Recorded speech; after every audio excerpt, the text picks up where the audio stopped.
नमस्कार, मैं हूं अंकित गुप्ता, आपके सामने हाजिर हूं सीधे पश्चिम बंगाल से। संभवतः आपने रिपोर्ट्स देखी होंगी, नहीं देखी हैं तो बता देता हूं कि पिछले जो 1-1.5 हफ्ते से जो लगातार मैं यहां पर था तो आपने एग्जिट पोल के नतीजे तो देख लिए होंगे, रुझान तो देख लिए होंगे, लेकिन मेरा अपना क्या मानना है, अपना क्या आकलन है, वो भी बहुत सारे लोग मुझसे जानना चाह रहे थे। तो मुझे लगा कि क्यों नहीं जो है अपना भी, जो मेरा अपना एग्जिट पोल है वो क्या कहता है वो आपके सामने लेकर आओ।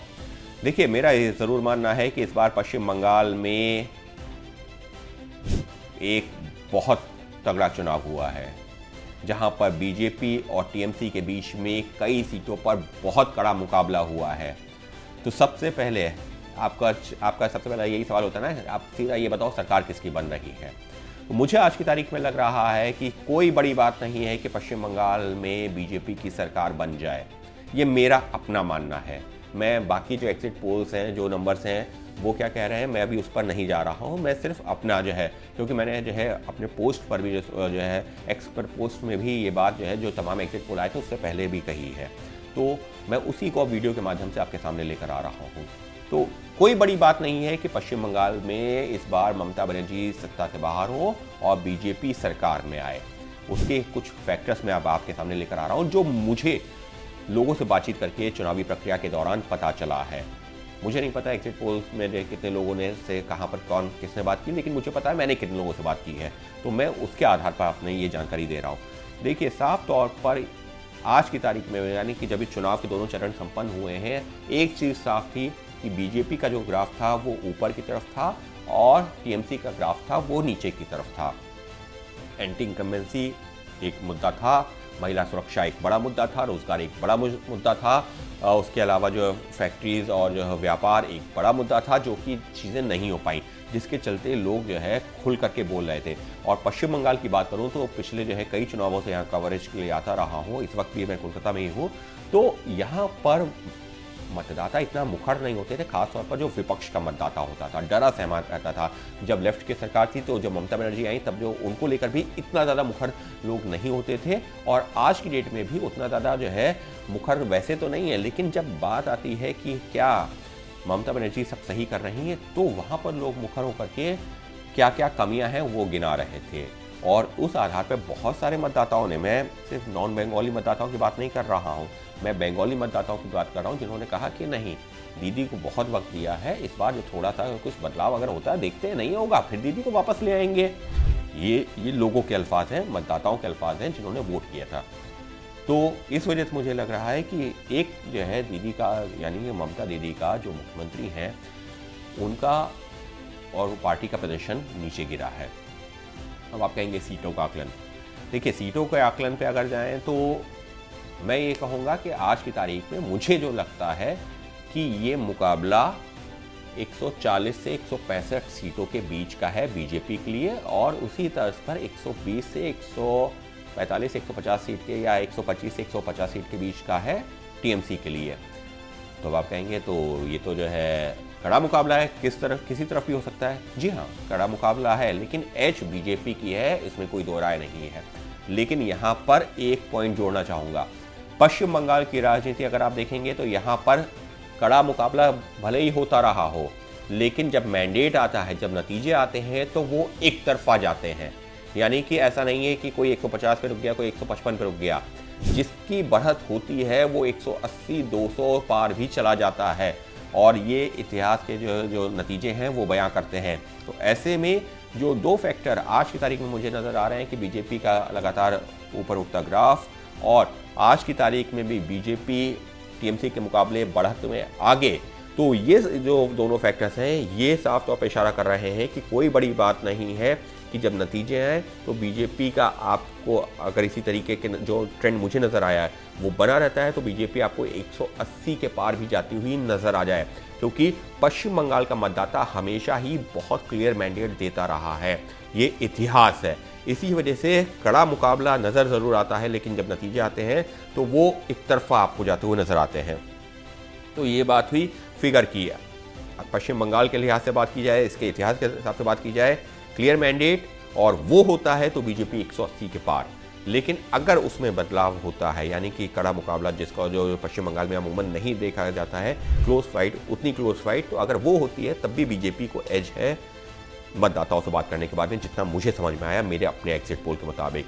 उसके अलावा जिस तरीके से डेमोग्राफिक चेंज हुआ है पश्चिम बंगाल में, वो एक बड़ा मुद्दा रहा है।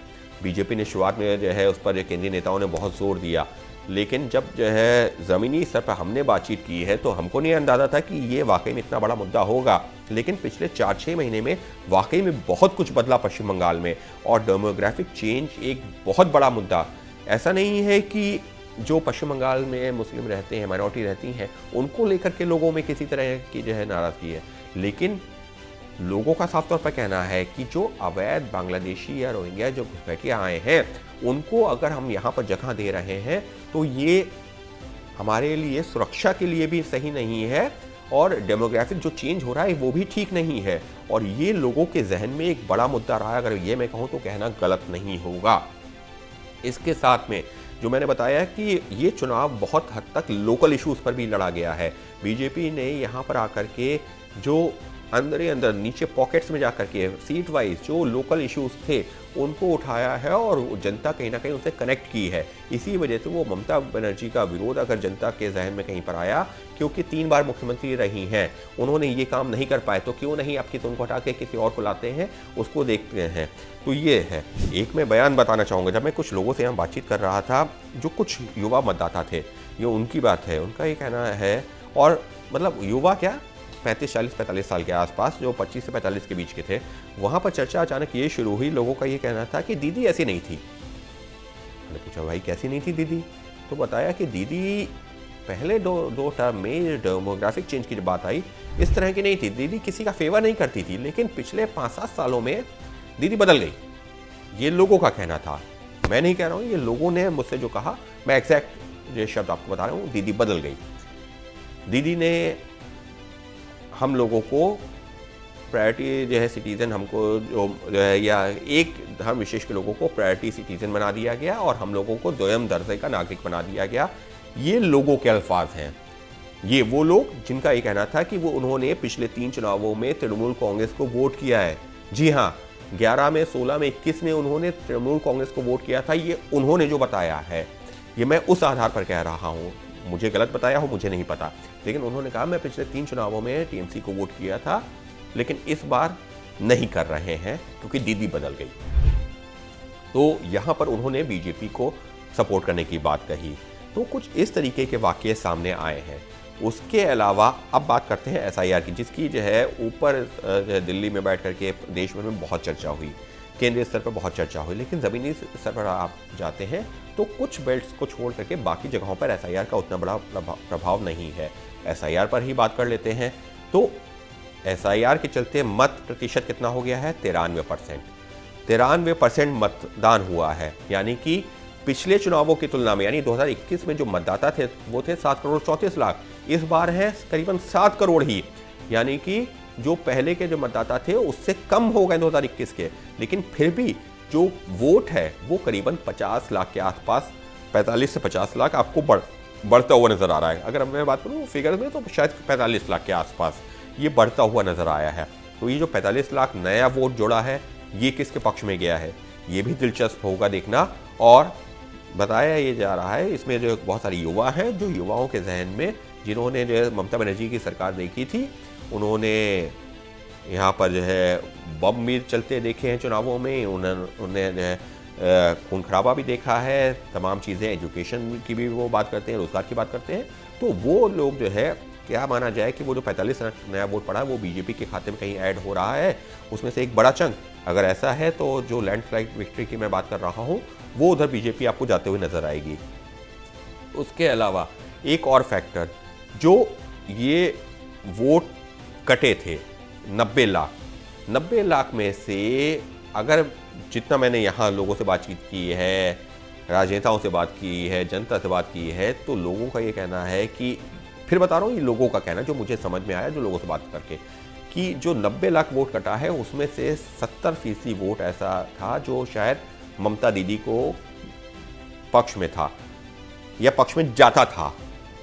फिर कह रहा हूं पक्ष में जाता था, क्योंकि इसमें से 63 लाख वो वोट था जो कि या तो शिफ्ट हो गया था, जो बंगाल में रहता ही नहीं है, या मृतक थे।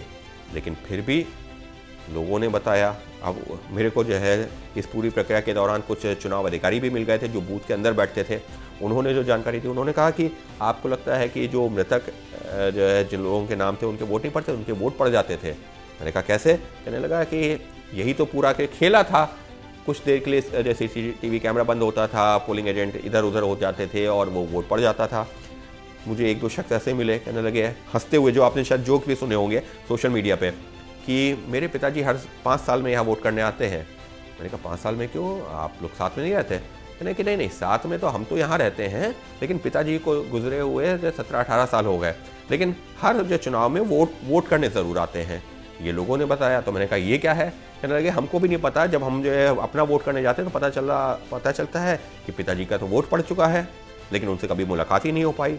तो ये लोगों के जो है वाक्य थे, ऑब्जर्वेशन से। तो इस तरीके की बातें, इसी वजह से जब ऐसे लोगों से मैंने बातचीत की तो उन्होंने ही कहा कि जब ये हमारे साथ में हो रहा, जब हमने पता किया तो पता चला कि बहुत बड़ी संख्या में जो वोट जो है मृतक थे, जो शिफ्ट हो गए थे, यानी कि जो 63 लाख में अभी मैं बात कर रहा हूँ, उसमें से बहुत बड़ी संख्या में वोटरों के वोट पड़ जाते थे। और वो भी एक बड़ी वजह थी जिसके लिए चुनाव आयोग का एक शब्द मुझे याद आ रहा है। चुनाव आयोग के मुख्य चुनाव आयुक्त ज्ञानेश कुमार ने कहा था छापा मुक्त। तो छापा, ये वही छापे की बात हो रही है कि छापा मुक्त, यानी कि इस तरीके से वो नहीं होगा। तो इस बार चुनाव आयोग ने जो कोशिश की है, संभवतः उसका फ़ायदा भी जो है ये वोटिंग परसेंटेज में देखने को मिला है। संभवतः क्या मिला ही है। तो साफ तौर पर जो 63 लाख वोट कटा वो एक बड़ा फैक्टर तो है ही। उसके अलावा 27 लाख जो वोट, 27-28 लाख जो और वोट कटा है, उसमें से भी जो है अगर ये कहा जाए कि बड़ा चंक ममता बनर्जी वाला है और बीजेपी को भी नुकसान हुआ। ऐसा नहीं हुआ कि नहीं हुआ, मथुआ वोट भी उसमें कटा है। मथुआ वोट के दिमाग में कई तरह के सवाल थे। बीजेपी को भी नुकसान हुआ है जो ये वोट कटे हैं, लेकिन बड़ी संख्या में वो नुकसान टीएमसी को होता हुआ नजर आया है। लोगों से बातचीत करने के बाद, जानकारों से बातचीत करने के बाद, वरिष्ठ पत्रकारों से यहाँ बातचीत करने के बाद जो पता चला है मुझे। उसके साथ ही में अगर मैं बात करूँ चुनाव की, चुनाव में जो जिस तरह से ये हिंसा मुक्त चुनाव हुआ, ममता बनर्जी ने कई तरह के सवाल खड़े किए सुरक्षा एजेंसियों के ऊपर, CAPF जो अर्धसैनिक बल आए उनको लेकर के जो सवाल खड़े किए, वो तो फैक्टर है ही। लेकिन ये भी गौर करना होगा कि पिछले 3-4 दशकों की बात कर लीजिए, पश्चिम बंगाल में ऐसा होता ही नहीं था जहाँ पर जो है चुनाव में बम ना चलें, लोगों की हत्या ना हो, मौतें ना हो। इस बार यकीन मानिए मेरे लिए भी थोड़ा अचंभित करने वाला था कि जब यहाँ पर आया, पिछले चुनावों तक ये कहा जाता था फला एरिया में आप जाइएगा, संभाल के जाइएगा। अभी जो कल भी हमारे जो सहयोगी जो अलग अलग चैनल से आए हुए हैं, अलग अलग प्रतिष्ठानों से हैं, न्यूज़ चैनल से, न्यूज़पेपर से, उनका ये कहना था कि उनके ड्राइवर से ये कह रहे थे कि सर उस जोन में चलेंगे तो थोड़ा सा संभाल के चलना होगा क्योंकि पता नहीं क्या हो जाए। लेकिन जब वो शाम को लौटे हैं तो वो ड्राइवर्स भी ये कह रहे थे, अरे ऐसा तो सोचा ही नहीं था कि इतना सुरक्षित हो जाएगा, कि कोई बम नहीं चलेगा, कहीं पर लाठी डंडा नहीं चलेगा, किसी का सिर नहीं फूटेगा। तो वो भी एक बड़ी वजह रही है, यानी कि एक भय मुक्त माहौल बनाने में जो चुनाव आयोग ने तैयारियां की थी वो भी एक फैक्टर रहा जिसकी वजह से इतनी बड़ी संख्या में मतदान हुआ है। तो कुल मिलाकर के अब मैं बात को समराइज करता हूँ कि ये बहुत सारे फैक्टर्स रहे हैं जिसके चलते लग ये रहा है कि बीजेपी की बढ़त है, बीजेपी की टीएमसी के ऊपर बढ़त है। नतीजों में वो दिखेगी नहीं दिखेगी वो तो 4 तारीख को जब नतीजे सामने आएंगे साफ हो ही जाएगा। अगर नहीं आते हैं, हो सकता है जो मुझे जो पता चला है वो गलत हो, मैं उसको स्वीकार करूंगा, मुझे उसमें कोई दो राय नहीं, क्योंकि मैं जो है कुछ 100 लोगों से, मतदाताओं से बात करके मैं पूरे पश्चिम बंगाल की बात कर रहा हूँ।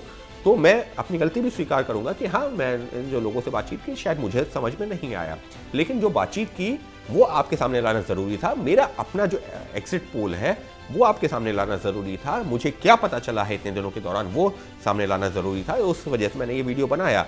हो सकता है मैं गलत भी साबित हूँ, और गलत साबित होता हूँ तो उसके लिए अभी से माफ़ी भी मांगता हूँ कि हाँ, मैं आकलन नहीं कर पाया, नहीं समझ पाया। लेकिन आज की तारीख में फिर कह रहा हूँ, जब अभी मतदान खत्म हुआ है, उसके बाद में एग्जिट पोल आने शुरू हो चुके हैं, एग्जिट पोल आ रहे हैं, एग्जिट पोल के नतीजे सामने आ रहे हैं, लेकिन मेरा मानना है कि बीजेपी बढ़त पर है, बीजेपी टीएमसी की तुलना में बढ़त पर है, और सरकार बना ले कोई अचंभा नहीं, कोई अचंभित होने की ज़रूरत नहीं। पश्चिम बंगाल का ट्रेंड ये रहा है कि जिसको उसने बहुमत दिया है एक तरफा दिया है, ऐसे में बीजेपी लैंडस्लाइड विक्ट्री की तरफ बढ़ जाए, कई सारे फैक्टर्स मैंने पहले बताए हैं, तो उसमें भी अचंभित होने की ज़रूरत नहीं है, क्योंकि वो पश्चिम बंगाल का इतिहास रहा है। तो कुल मिलाकर के एक दिलचस्प चुनाव, एक तगड़ा चुनाव जिसको कह सकते हैं, एक क्लोज फाइट कॉन्टेस्ट जहां पर धीरे धीरे जैसे चुनाव बढ़ाया है वो बीजेपी के पक्ष में जाता हुआ नजर जरूर आया है। लेकिन क्या जो नजर आया है वही होने जा रहा है?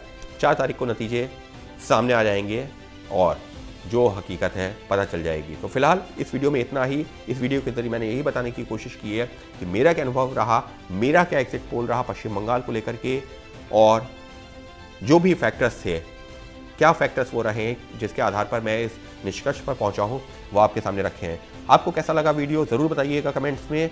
अगर आपको लगता है सही है तब भी बताइएगा, आपको लगता है मैं गलत हूँ तब भी बताइएगा, क्योंकि मैं भी एक पत्रकार हूँ। कुछ लोगों से बातचीत करके मैं अपना ये आकलन कर रहा हूँ। हो सकता है मैं गलत भी हूँ, क्योंकि नतीजे तो बंद हो चुके हैं ना, और जो वो तो बंद हो चुके हैं, मेरे बोलने से कुछ प्रभावित नहीं होने जा रहा। लेकिन फिर भी अपना एक आकलन आपके सामने लेकर आया हूँ। आपका जो भी कमेंट हो ज़रूर बताइएगा।